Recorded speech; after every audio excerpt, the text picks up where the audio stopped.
Hey, thanks for checking out this Golden Indie Gaming review of Bleed 2. The original Bleed game, released back in 2012, was created by one-man developer Ian Campbell.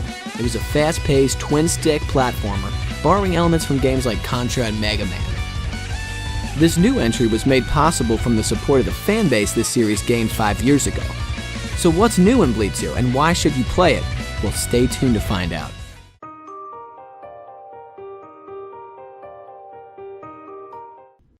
At its core, Bleed 2 is pure, unadulterated fun.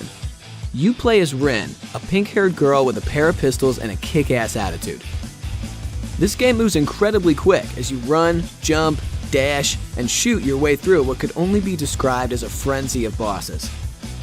The way the controls are set up allow you to constantly be on the move, unloading clip after clip in an endless sea of bullets. Not to mention, you can also stack jumps and dashes, giving you quite a bit of hang time and allowing you to evade an onslaught of enemies. Your most unique ability allows Rin to slow down time momentarily, and this will constantly come in handy, especially when the screen is filled with projectiles and you need that extra thinking time. There's lots of checkpoints throughout the campaign, so death isn't so much of a penalty as it is another reason to pick the controller up and try again.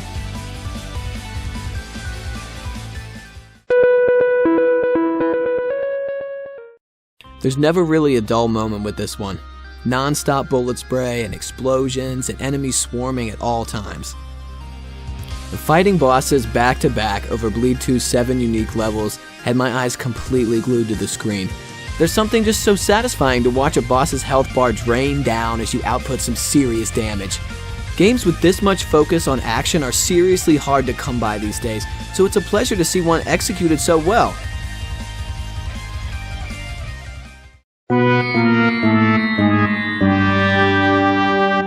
Bleed 2's biggest drawback is its short length. Running through the campaign on normal difficulty will take most players anywhere between 1 to 2 hours.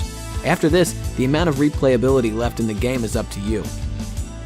Honestly, replaying the game with one of the newly unlocked characters, trying out a speed run, or playing on a harder difficulty could easily double your playtime, or even spawn a full-blown addiction.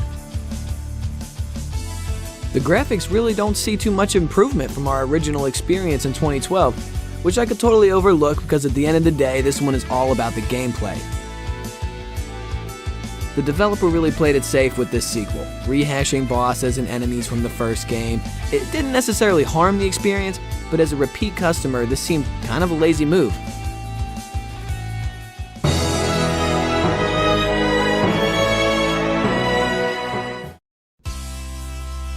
Bleed 2 earns a 4 out of 5-star rating.